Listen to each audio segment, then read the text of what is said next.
के औरंगाबाद चौराहे पर शराब के नशे में धुत पुलिसकर्मी ने जमकर काटा हंगामा। जी हां, ये बड़ी खबर लखीमपुर खीरी से है। लखीमपुर खीरी के औरंगाबाद चौराहे पर शराब के नशे में धुत एक पुलिसकर्मी ने जमकर हंगामा काटा। एक बेवड़े की तरह पड़ा हुआ ये पुलिसकर्मी, इसने सारी हदें पार कर दी। अपनी वर्दी का भी ख्याल नहीं किया। कूड़े के ढेर पर पड़ा ये पुलिसकर्मी आप स्क्रीन पर देख रहे हैं किस तरह से वर्दी की भी तौहीन करता नजर आ रहा है। और उसके बाद इसने चौराहे पर हंगामा भी काटा। ये बताते चले 9 अक्टूबर की रात लखीमपुर खीरी की सदर कोतवाली क्षेत्र के अंतर्गत औरंगाबाद चौराहे के पास शराब के नशे में धुत पुलिसकर्मी ने जमकर हंगामा काटा, जिसका वीडियो सोशल मीडिया पर वायरल हुआ है। इस पुलिसकर्मी का नाम है टिकेंद्र कुमार रुद्र। इसकी प्लेट पर लिखा हुआ था। बताया जा रहा है पुलिसकर्मी ने वहां जमकर हंगामा काटा। हंगामा काटने के बाद ये अचेत अवस्था में कूड़े के ढेर पर गिर गया। एक पुलिसकर्मी ही जब ऐसी हरकतें करेगा तो आम जनमानस के जहन में क्या सवाल जाएगा। आखिर लोग कैसा फील करेंगे कि एक पुलिसकर्मी होकर शराब के नशे में धुत कूड़े पर पड़ा हुआ है और हंगामा काट रहा है। ऐसे पुलिसकर्मियों को कैसे भर्ती कर लिया जाता है और फिर उनकी सेवाएं समाप्त क्यों नहीं की जाती, ये बड़ा सवाल बना हुआ है। जो अपनी सेहत के बारे में ही ध्यान नहीं रख सकता, वो दूसरों के बारे में क्या ध्यान रखेगा और क्या ये सुरक्षा प्रदान कर पाएगा। ऐसे पुलिसकर्मियों से ही असले लेकर चोर फरार हो जाते हैं। अब देखना है कि वायरल वीडियो के आधार पर एसएसपी लखीमपुर क्या कार्रवाई इस सिपाही पर करते हैं।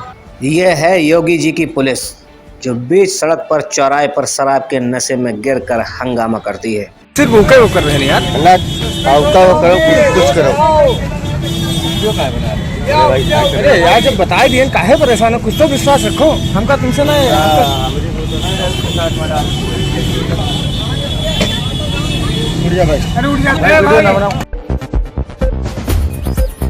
आरिफ पठान को जिला संगठन मंत्री कांग्रेस कमेटी द्वारा बनाया गया है बदायूं जिले का।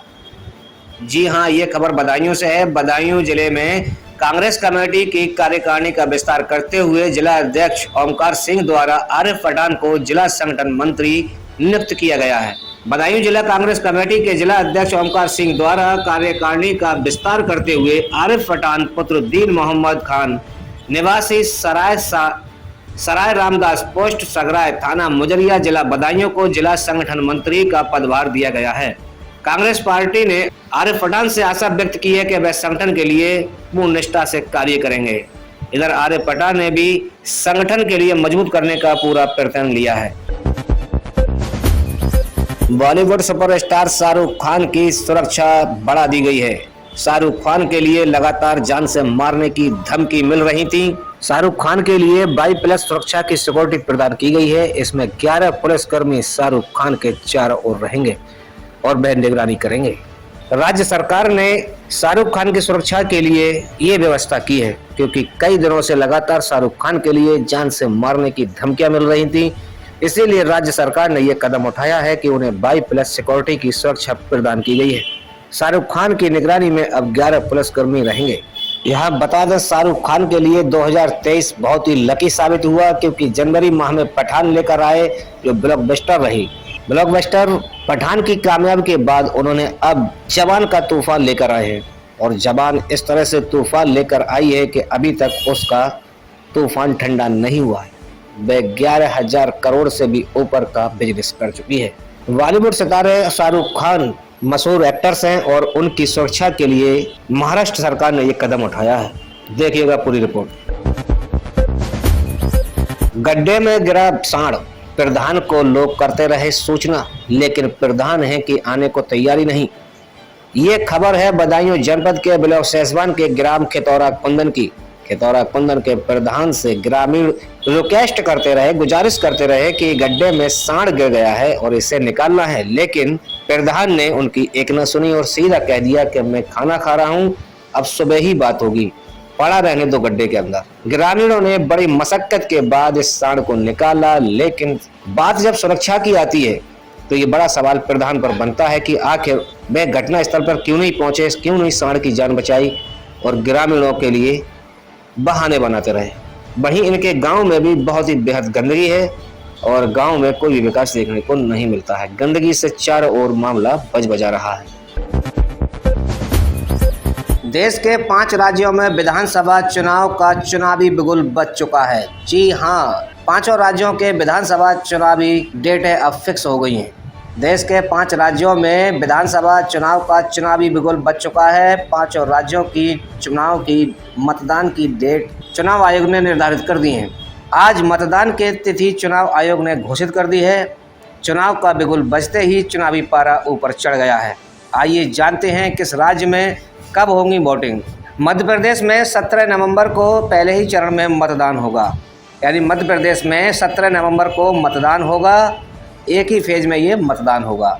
राजस्थान में 23 नवंबर को एक ही फेज में ये मतदान होगा और छत्तीसगढ़ में 2 चरणों में मतदान होगा, 7 नवंबर और 17 नवंबर के लिए। छत्तीसगढ़ में 7 नवंबर और 17 नवंबर के लिए मतदान होगा और तेलंगाना में 30 नवंबर के लिए एक ही चरण में ये मतदान होगा। मिजोरम में भी 7 नवंबर को एक ही चरण में मतदान होगा। इस तरह से पांचों राज्यों के डेटें फिक्स कर दी गई हैं। 17 नवंबर को मध्य प्रदेश में, 7 नवंबर को मिजोरम और छत्तीसगढ़ में, 23 नवंबर को राजस्थान में और 17 नवंबर को छत्तीसगढ़ में। तेलंगाना में 30 नवंबर को मतदान होंगे। यह चुनाव सेमीफाइनल माना जा रहा है। सभी पार्टियां चुनाव जीतने की जुगाड़ लगा रही हैं। कांग्रेस ने कहा है कि हम 5 और राज्य जीतेंगे, भाजपा का सफाया कर देंगे। इधर अरविंद केजरीवाल का भी बयान आ गया है। उन्होंने भी चुनाव में भरपूर भाग लेने की बात कही है। इधर कांग्रेस ने बड़ी बैठक की है और प्रेस कॉन्फ्रेंस कर राहुल गांधी ने क्या कुछ कहा है, आइए जानते हैं। छत्तीसगढ़ में माथुर बीजेपी के नेता हैं, क्या कहते हैं, आइए जानते हैं। चुनाव आयोग द्वारा आज चुनाव की तिथि, चुनाव के उत्सव, प्रजातंत्र के सबसे बड़े उत्सव की घोषणा का भारतीय राष्ट्रीय कांग्रेस की ओर से हम स्वागत करते हैं। पांचों राज्यों के ये चुनाव भारत में एक नया इतिहास रचेंगे। ये इतिहास रचेंगे प्रजातंत्र विरोधी, संविधान विरोधी भारतीय जनता पार्टी और मोदी सरकार के खिलाफ इन पांचों राज्यों के लोग अब पूरी तरह से भारतीय जनता पार्टी को नकार कर साबित करेंगे कि 2024 के अंदर एक बड़ा बदलाव देश में आएगा, जहां भाजपा को बाहर का रास्ता दिखाया जाएगा। हमारी तैयारी है। हम राजस्थान में, छत्तीसगढ़ में और मध्य प्रदेश में पूरी ताकत के साथ लड़ेंगे। वे जल्दी आने वाली है। हो गया, कितने तैयार हैं जमीन पे आप लोग और क्या उम्मीद है? मैं चुनाव आयोग के ऐलान का स्वागत करता हूं और जहां तक तैयारी की दृष्टि से तो मैं कह सकता हूं कि भारतीय जनता पार्टी पिछले 2 सालों से बूथ से लगाकर प्रदेश स्तर तक 90 की 90 सीटों को टारगेट करके किस प्रकार से जीता जाता है, सोशल और भौगोलिक दोनों इक्वेशन को ध्यान में रख करके हम काम कर रहे हैं। इसलिए हमें पूरा भरोसा है कि जनता का जो विश्वास हमें मिला है, पूर्ण बहुमत नहीं, ऐतिहासिक बहुमत से सरकार बनाने जा रहे हैं।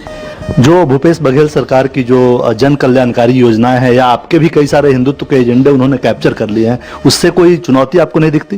देखिए, चुनाव को ध्यान में रख के कोई किसी की बात को या एजेंडे को कैप्चर करता, जनता भी इतना समझती है। कांग्रेस ने 65 साल एक छत्र राज किया है और उस समय उनको ये सारी चीजें याद नहीं आई, लेकिन जब से भारतीय जनता पार्टी अग्रेसिवली चुनाव में जाने लगी तब उनको जनेऊ पहनना याद आया, तब उनको मंदिर जाना याद आया, तब उनको गंगा स्नान याद आया। तो ये सब चुनावी माहौल में एक तरह से वोट कैसे हड़पा जाए, दुनिया को कैसे धोखे में रखा जाए, हिंदुस्तान की जनता को कैसे प्रभावित किया जाए, ये कैसे कर रहे वो सीख रहे हैं।